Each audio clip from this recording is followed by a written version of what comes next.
Saya dititip di tukang jual apa? Mie pangsit pada saat Bangsit. itu.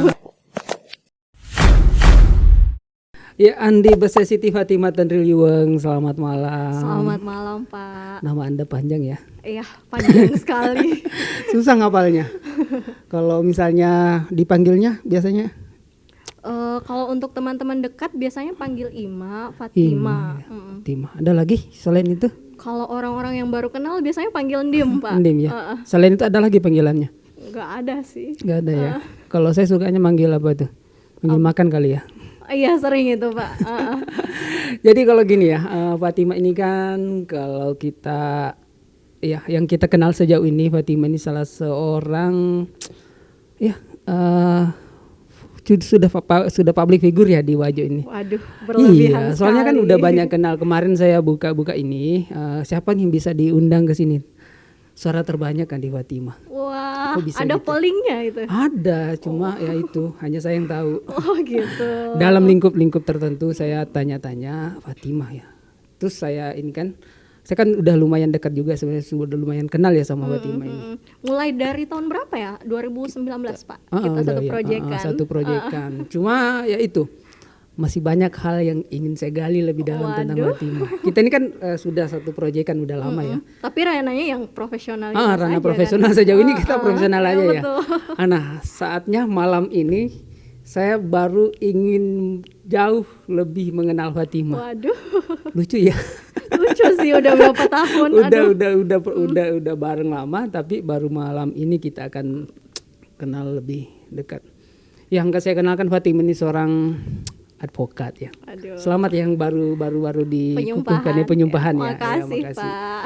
Luar biasa nah, Fatimah ini ya. Kemudian tentu yang saya kenal juga seorang jurnalis. Iya sih, itu profesi yang sangat saya gemari dari Oh dulu, gitu Pak. ya. Jadi antara semuanya Iya, kalau boleh dibilang dulu sempat belajar nulis, sempat ikut foto-foto modeling juga, terus terjun ke dunia advokat, tapi sampai sekarang yang paling nggak bisa ditinggalin itu profesi jurnalis. jurnalis ya. Dan jurnalis itulah yang membuat saya mengenal Anda. Iya betul.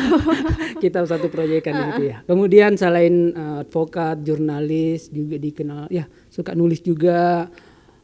Nulis iseng sih, saya nggak pernah fokus kan untuk nulis. Kemudian juga seorang akhir-akhir ini menjalani ini ya sebagai presenter ya saya belajar, Pak.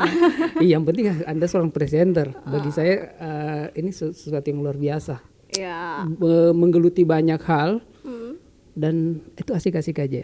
diasikin aja sih, Pak. Soalnya kan masa pandemi. Aktivis juga, baru ingat aktivis juga, bukan. penggiat literasi juga. Bukan itu.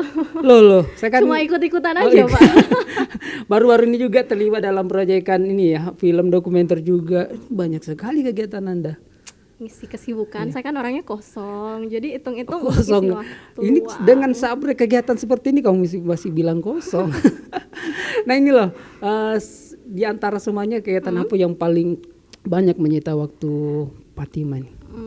Dulu waktu masih aktif jadi jurnalis, sebenarnya jurnalis ya, Pak ya. Jurnalis ya. Apalagi kan dulu harus liputan langsung, ngikutin aspirasi di kantor DPR. gitu Mana ya. lagi kalau ada liputan desa harus ke sana. Terus pulangnya abis liputan itu mesti nulis, ngedit juga. Luar biasa Terus ya. di-post lagi. Kebetulan waktu itu juga menjabat sebagai editor. Jadi kalau ada pasukan berita dari yang lain, saya juga yang handle. Sebagai ini ya, jurnalis, reporter, kemudian juga editor ngedit juga. betul. Bahkan Anda punya media ya. Iya, udah ada sih waktu itu. Cuma sekarang nggak terlalu fokus di jurnalis lagi. Oh, gitu. Sekarang udah lepas kontrak, udah jadi jurnalis lepas. Jadi kalau Jurnalis misal lepas ada ya. tulisan iseng kirim ke Tapi media masih, tertentu. masih aktif nulis ya. Aktif nggak aktif sih saya, tergantung mood aja, Pak. Ya, tapi kan tadi bilangnya di antara semuanya jurnalis ini yang paling Iya, betul. Anda gemari. Iya. Gimana ceritanya tuh? Kalau nanya ceritanya, saya jatuh cinta sama profesi itu berawal dari bapak saya. Oh, Bapak gitu. saya itu seorang jurnalis. Oh, dulu. Bapak Anda jurnalis juga. Jadi ini turunan ya? Iya, terus dia tuh kayak apa ya, orangnya kan kebetulan keras pada saat itu. Terus dia bilangnya jurnalis itu salah satu profesi yang menurut dia nggak ada tekanan dari pihak apapun, bebas mengaspirasikan apapun yang kita mau. Iya. Ya udah, saya penasaran kan ya. Iya. Wah, kok bapak saya berani bilang Jadi sejak gitu. kapan rasa penasaran itu ada? Sejak SD kelas 6. SD. Sejak saat Sudah itu. lama ya. Ya udah, saya baca-baca tuh kitab panduan sebagai jurnalis dia, buku-buku PWI dia saya pelajarin. Ya udah, sejak saat itu terus tiba-tiba masuk SMP pernah ikut kayak bimbingan-bimbingan ngeliput gitu. Oh gitu ya, ikut pelatihan-pelatihan gitu ya. Iya, ikut pelatihan gitu. Jadi udah tertarik dari kecil memang ya. Tertarik dari kecil. Jadi ketika orang-orang bercita-cita pengen jadi dokter, polisi, pilot, Anda? Saya ya bilang saya mau jadi kayak bapak saya, mau jadi Oh, wartawan. gitu. Dulu kan sebutannya wartawan ya. Wartawan. Saya mau jadi wartawan. Ya gitu. Tapi selalu diajarin di rumah, nggak usah jadi wartawan, katanya nggak ada uangnya, nggak berpenghasilan. Iya sih. Modal ngegertak aja. Oh gitu. Udah, saya tuh diarahin dulu jadi polisi atau jadi dokter. Tapi jauh dalam lubuk hati saya mau jadi wartawan. Seru Gitu ya? kelihatannya. Dan Terus masuk SMA, SMA. ikut latihan kepenulisan aja karena fokusnya nggak ada untuk wadah jadi wartawan gitu. Oh, gitu ya. Terus Di masuk SMA Anda nggak begitu ini ya. Iya, nggak terlalu fokus untuk bidang ya. jurnalis. Terus Terus waktu yang benar-benar ngegali jati diri itu waktu kuliah. kuliah. Saya ikut Anda UKM kuliah kampus. di ini ya, di Universitas Hasanuddin ya. Betul sekali, setahu Pak. saya itu. Dan Anda pernah memimpin lembaga jurnalis kampus. Dibilang memimpin sih, alhamdulillah kala itu diamanahkan jadi pemimpin redaksi. Pimret ya, luar biasa. Seorang Fatima. Waktu itu untuk menjadi seorang pemimpin susah nggak sih? Susah sekali Pak. Waktu itu banyak sekali dramanya, soalnya sebenarnya saya nggak terlalu mau fokus juga sih di UKM. Saya kan tipikal orang yang ngejar nilai akademik tentunya. Oh gitu. Jadi Anda di Fakultas Hukum. Hukum. Saya nggak terlalu mikirin organisasi, cuma teman saya bilang ikutin aja, soalnya kamu kan suka nulis juga. Ya Tapi udah, memang coba kan deh. ini biasanya kan memang mahasiswa hukum dekat sama dunia jurnalistik. Iya. Umumnya gitu sih ya. Iya Pak, cuma kalau untuk di fakultas saya, anak-anak hukum itu lebih dekat ke praktik beracara. Oh gitu ya. Dan Anda satu di antara beberapa segelintir yang Iya, yang fokus di UKM jurnalistik. Oh, gitu. Nah, selama jadi pemimpin redaksi di lembaga jurnalis kampus, apa suka duganya? Dulu sempat terkendala dan banyak diprotes sama anggota sekaligus senior itu. Waktu itu kan ada proker harus nerbitin majalah. Terus di situ juga bertepatan dengan saya harus fokus menyelesaikan tugas akhir. Banyak sekali drama pada saat itu, di mana tanggung jawab sangat banyak. Terus semua numpuk, harus saya yang edit, saya yang koreksi, turun terjun langsung menemani adik-adik untuk liputan. Dan bahkan ada satu momen liputan yang tidak bisa saya lupakan. Kala itu kami liputan di Nusantara.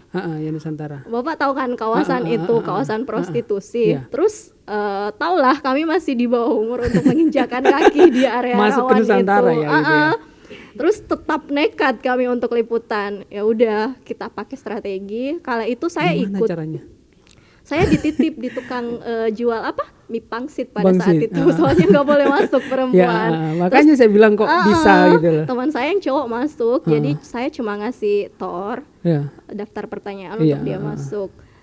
Terus teman saya itu ya lobby lah di situ sama orang dalam. Akhirnya bisa juga. Terus kembali ke saya lagi yang edit. Dan setelah itu saya baru sadar ternyata dunia yang kita anggap kelam seperti prostitusi itu ternyata kalau mau ditilik latar belakangnya, wah. Dan itu pengalaman paling berkesan ya dalam jurnalistik ya. Betul. Sepanjang karir Anda di jurnalistik. Iya, dan saya bahkan berani bilang kalau bukan dunia jurnalistik ini, mungkin masih sampai pada saat ini saya akan menilai orang-orang yang bekerja di lingkup itu prostitusi itu sebagai perempuan rendah atau apa. Tapi semenjak saya di dunia ini, saya melihat dari sisi lain bahwa ternyata mereka tuh perempuan mulia. Jadi jurnalistik ini membuka cakrawala wawasan Betul. Anda ya, luar biasa ya. Apa aja sih yang selain dunia itu yang pernah mengubah persepsi Anda gitu? Itu segelintir kecil ya dari pengalaman. Tapi kalau lebih umumnya yang saya dapat di dunia jurnalistik ini banyak sekali sisi-sisi yang sebenarnya kita tidak boleh serta-merta menilainya, Pak. Baik itu dari segi politik lah, ekonomi, budaya. Kalau kita berpikiran praktis, anggaplah di politik ya. Mungkin kita lihat sosok pemimpin kita yang kita agung-agungkan itu sebagai sosok yang baik.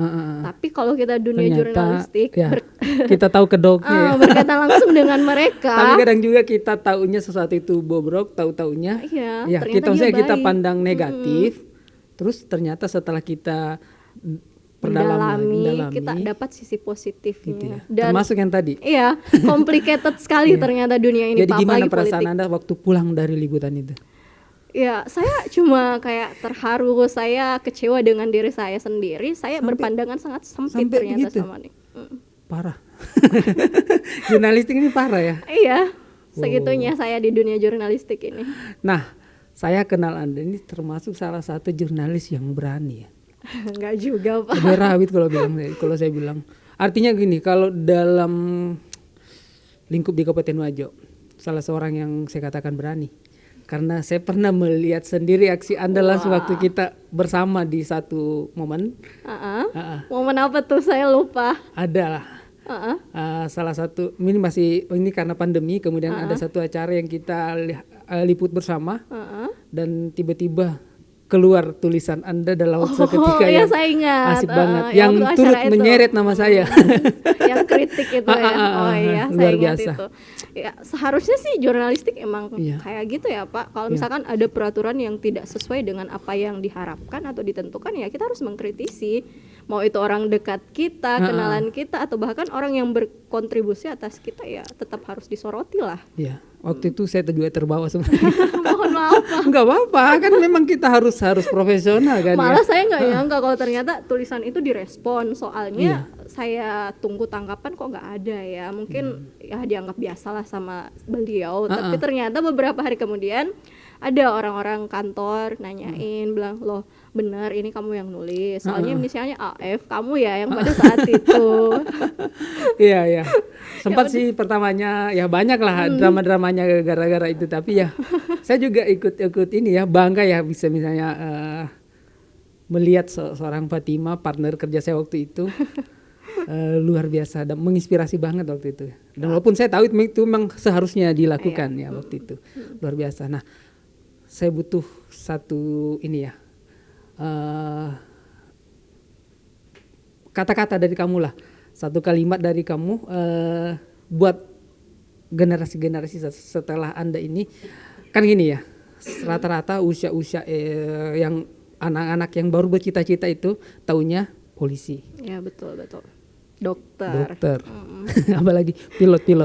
Apalagi selain pilot. Apa ya waktu kecil? Nah, gimana supaya mereka juga tahu bahwa ada satu profesi yang layak dicita-citakan? Kalau untuk saya cuma mau bilang, terlepas dari semua profesi atau cita-cita itu, sebenarnya kita harus kembali untuk mencintai dunia literasi, tulis menulis, karena apapun bidang yang akan kita tekuni nanti ujung-ujungnya bakal kembali ke menulis, Pak. Apapun itu. Anda bahas literasi, tiba saatnya saya kan gini ya, kita juga jadi satu wadah, satu ini ya, maksudnya satu channel kita. Oh iya. Iya, satu pemikiran karena sepaham karena kita sama-sama aktif di literasi. Kenapa sih Anda tertarik untuk jadi penggerak literasi? Kalau boleh jujur, dulu saya di lingkungan keluarga bukan dari yang berpendidikan tinggi amat ya. Jenjang pendidikan keluarga saya itu mentok hanya SMA, sarjana, nggak ada yang sampai S3, profesor atau apa. Nah di situ saya sadar ternyata memang ada perbedaan bagi orang-orang yang jenjang pendidikan tinggi, minat literasinya itu bagus sama yang tidak. Sama saya juga pernah alamin langsung pengetahuan akan literasi baca tulis itu sangat penting, Pak. Ya. Saya kan saya sering nyimak Anda bawakan acara lah. Saya tahu karena literasi karena wawasan Anda dari kegemaran literasi itu, Anda jadi punya wawasan yang luas. Ya, apa aja sih yang pernah Anda baca? Buku yang paling Buku Wow, yang paling menurut Anda. berkesan. Kalau untuk buku saya lebih sering baca novel. Novel. Kalau untuk bahasan umum dulu sempat ya waktu gila-gilaannya pengen jadi orang yang sok keren. Saya pernah Kan ada tuh ya, merasa keren kalau ya kalau banyak baca Banyak buku buku, tentang buku. Dulu saya gila-gilaan baca Dunia Sophie. oh gitu. Buku filsafat. Tapi setelah saya sadari, wah saya nggak mesti harus nurutin ego saya untuk kelihatan sok keren, pakai bacaan-bacaan yang berat. Mulai tuh saya baca novel. Novel pertama yang saya baca itu Bidadari Surga, Terelie.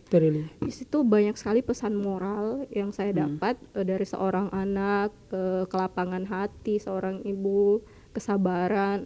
Mulai dari saat itu menurut saya itu buku yang paling berkesan di hidup saya. Dan buku yang nggak bosan-bosannya Anda baca? Berkali-kali Itu. Untuk penulis novel pun saya sampai saat ini masih sangat mengidolakan Terelie. Terelie ya. Apa sih yang menarik sosok Terelie menurut Anda? Kalau menurut saya dia itu bisa membuat kita berada dalam alur ceritanya.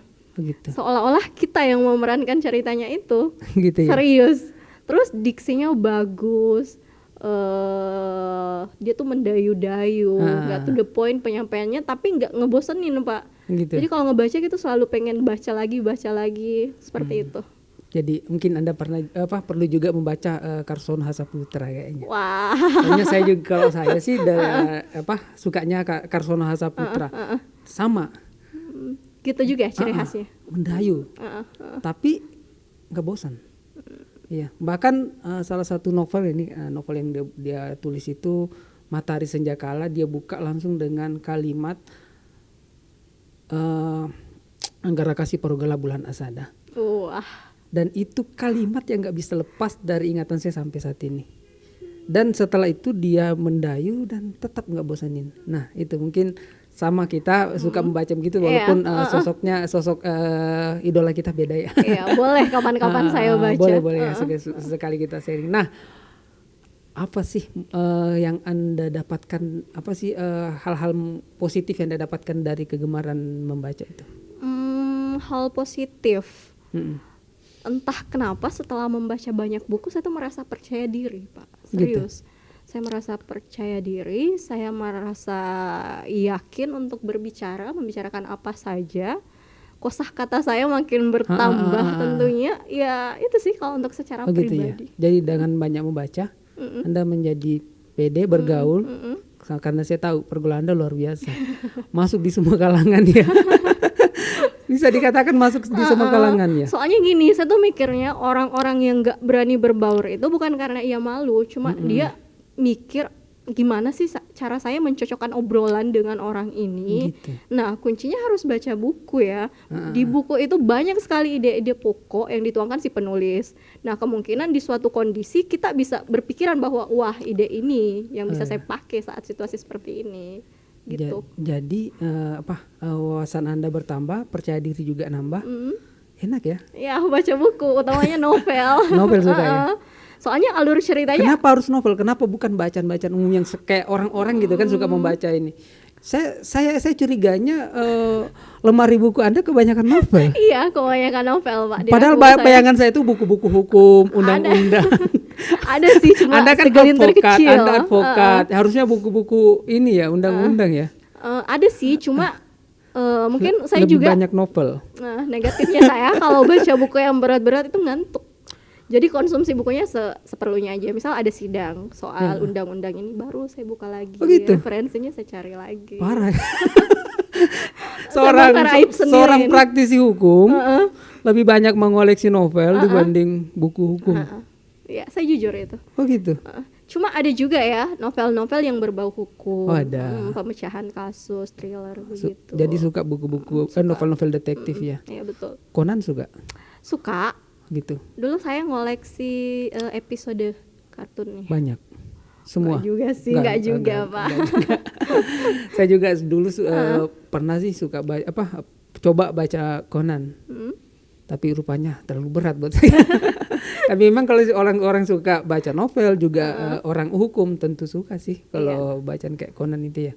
Seru. Nah, sudah kita ungkap sisi Anda sebagai seorang jurnalis, ya, kemudian penggerak literasi, ya penyuka literasi lah kalau saya bilang. Nah, karena hal itu Anda menjadi kenal banyak orang. Gimana sih cara Anda karena gini loh, saya lihat setahu saya dengan yang muda-muda Anda iya, yang tua juga level iya. Anda sedikit iya, agak santai Anda ada, kita mau formal kadang juga. Gimana tuh? Gimana ya? Triknya Saya sih bisa, maksudnya trik-trik Anda bisa menyesuaikan diri gitu loh. baca sikon mungkin Pak ya. Oh gitu ya. Heeh. Tapi kalau kita bilang bunglon agak kasar ya. Banyak Nggak yang cocok. bilang begitu, serius Bisa. banyak. Bunglon itu keren loh sebenarnya. Keren sih Pak, cuma biasa dibilangin munafik. Orang bilang oke gini loh. Ini masalah besar ini. Kadang kita dicap bunglon, tapi konotasinya negatif. Padahal bunglon itu keren. Iya, bisa menyesuaikan kan. Sama, saya juga sukanya gitu. Kenapa enggak sih kita bisa bergaul, masuk di semua kalangan gitu ya? Tapi menurut Anda gimana tuh orang yang suka ngecap seorang yang sebenarnya ini potensi besar ya kan? Enggak semua orang bisa. Tapi dicap bunglon. Gimana? Saya tidak pernah mempermasalahkan anggapan Begitu. orang lain untuk saya. Tapi kalau secara umum dibilangnya orang yang mudah berbaur itu munafik atau bunglon, sebenarnya agak kecewa juga. Karena seperti Bapak yang katakan itu kelebihan ya.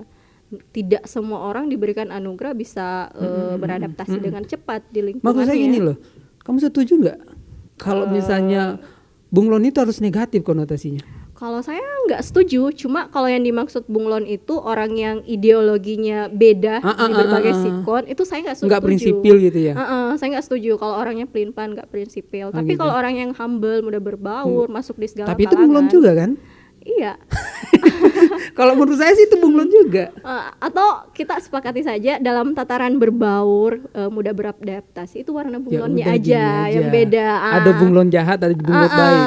Kayak Kalau, bakteri ya. Kalau ideologinya yang berbeda berarti udah bukan hewannya yang bunglon, Oh, gitu. hewan lain yang nyawa jadi bunglon. Luar biasa. Jadi Mbak Tingma ini luar biasa ternyata ya. Sudah di semua kalangan bisa diterima dengan baik. Karena saya kadang lihat ada kan teman Anda, teman saya juga. Kadang saya suka lihat. Siapa tuh? Adalah teman saya, teman Anda juga. Sebenarnya Anda yang kenalkan teman itu, samalah dengan Anda satu wadah dengan Anda. Saya lihat Anda berada di tengah-tengah generasi di atas kita lah. Dan yang itu tua Pak ya. Oh gitu. yang baru-baru ini kan Anda ke KPK kan. Iya. Itu maksud saya. Oh itu. Gimana tuh Anda nikmat saja ya? Saya tipikal orang yang sangat senang memberikan kontribusi bantuan kepada orang lain. Saat itu kebetulan ada senior yang minta tolong untuk dikawal ke sana kasusnya. Ya sudah saya iakan. Maksud saya Anda sendiri dibanding yang lain dan asik-asik aja. Sebenarnya susah sih Pak. Susah ya? Masuk di tataran orang yang lebih dewasa, Oh, agak gitu. kaku kan mereka ya. Tapi demi yang namanya profesionalitas ya udah di-enjoyin aja. Jadi bunglon itu tetap positif. Ya? Jadi kita sepakat malam ini, nggak semua bunglon jahat. Sepakat. Soalnya saya juga bunglon. Gitu. Suka masuk di semua kalangan. Menurut saya itu anugerah. Betul, saya juga sepakat. Luar biasa kalau nggak semua orang bisa jadi bunglon.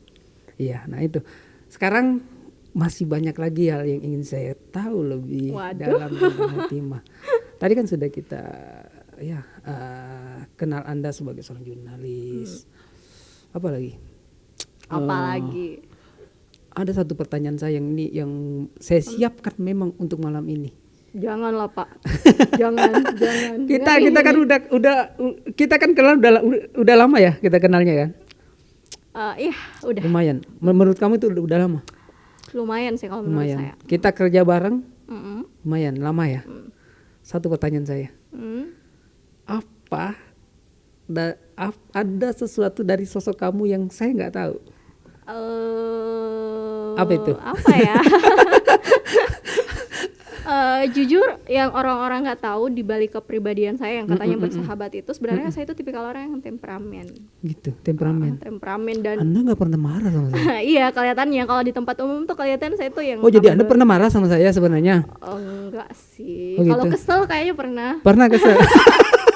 Tapi kenapa nggak bilang kesel kan? Saya kesel gitu. Saya nggak enakan Pak orangnya. Nggak bakal bilang saya apapun yang saya rasa secara langsung ke orangnya. Apalagi kalau menyangkut perasaan marah, kesal, jarang banget. Sering Anda marah sama saya? Kesel Enggak gitu? juga. Tapi pernah Pernah lah saya kesal sama sekali, 2 kali, 3 kali, 4 kali, lebih? sekali sih kayaknya. Kok sekali aja? Ya sekali aja. Saya kan memang nyebelin orang.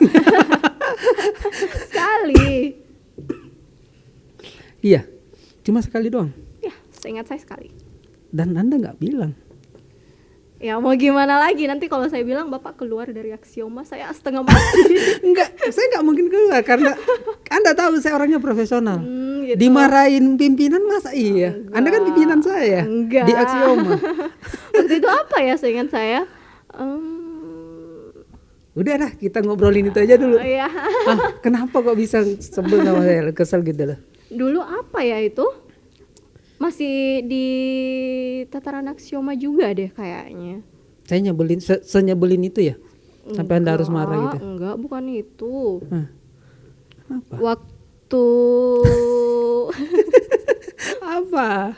waktu Bapak enggak kalau mungkin ini dari saya pribadi ya.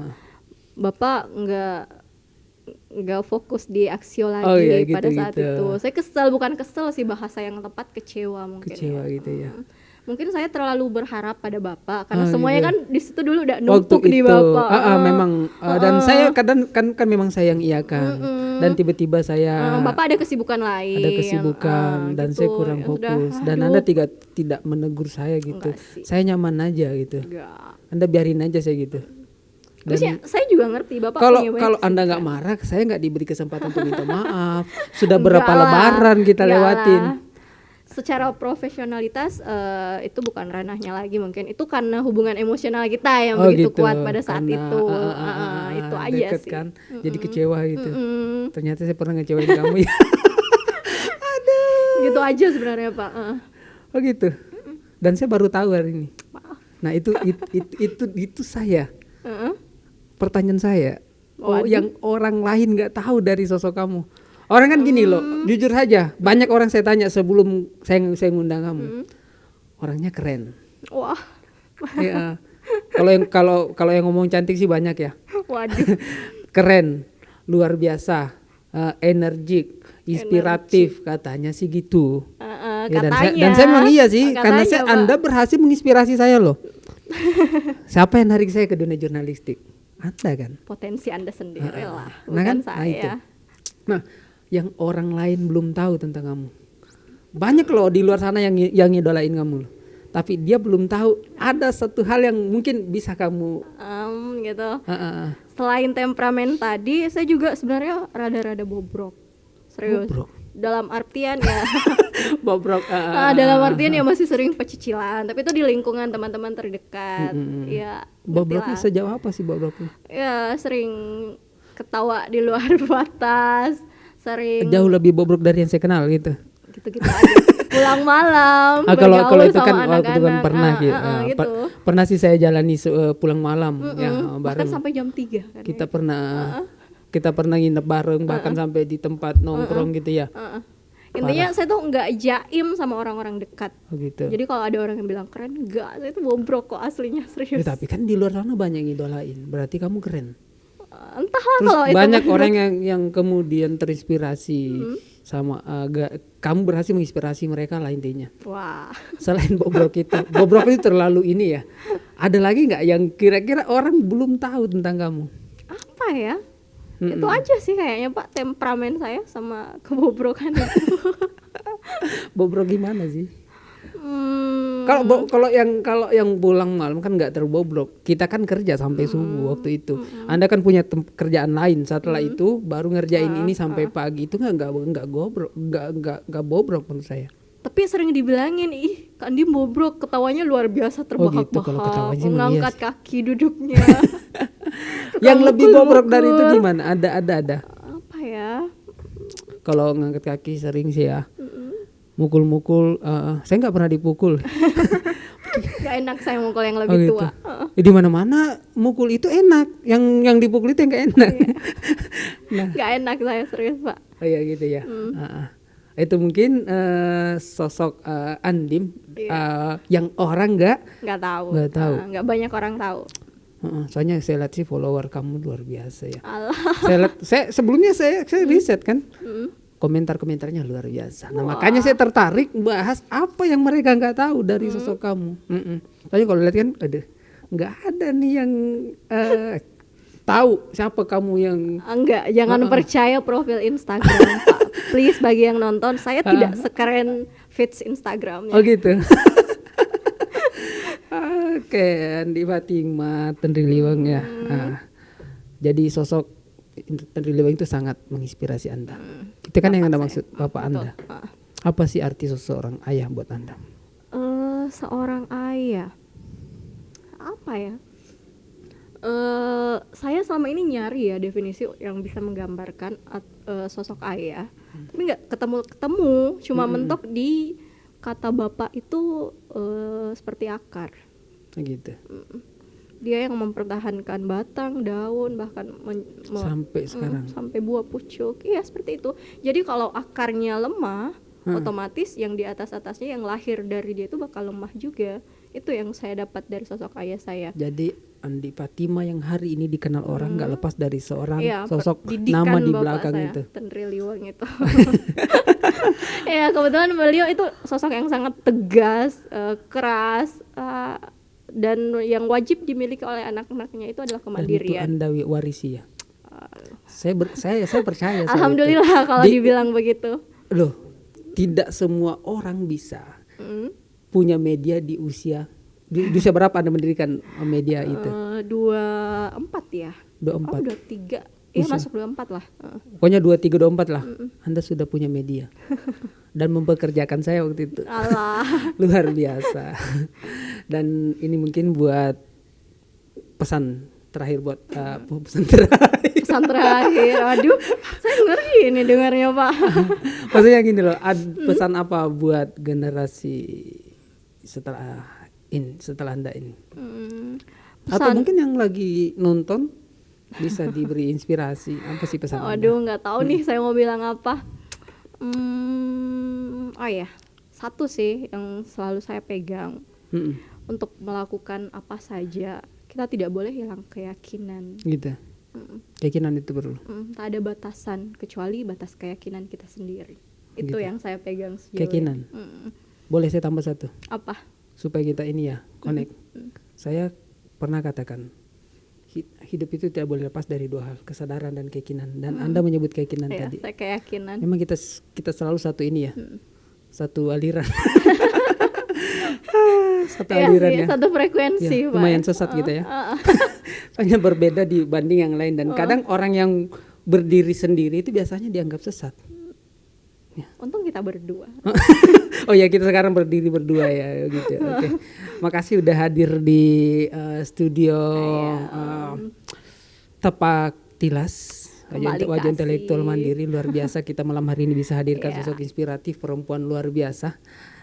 Seorang Andi Bese Siti Fatima Tenriliwang. Panjang sekali nama Anda. Dan semoga Anda bisa menginspirasi. Amin, Allahumma amin. Kami berharapnya itu. Dan sebelum kita akhiri, satu hal yang saya minta dari Anda, kesan Anda tentang pesanan untuk Wajah Intelektual Mandiri. Menurut saya program ini sesuatu yang patut diapresiasi ya. Maksudnya jarang-jarang loh di Wajo kita lihat podcast dengan memanfaatkan peralatan dan ruangan seminimalis ini tapi kelihatan wah dan juga gitu. Orientasinya udah jelas ya. Biasanya kan kontennya yang enggak beraturan juga. Tapi ini udah jelas saya lihat tadi orientasinya. Ya, terus jadi peranan dalam menginspirasi masyarakat. Apalagi dipandu oleh Bapak Jumadi. Saya pemula juga loh. Keren loh Pak, serius keren. Oke, makasih ya udah hadir sama kita malam hari ini. Selamat malam. Thank you. Ya, kembali kasih Pak.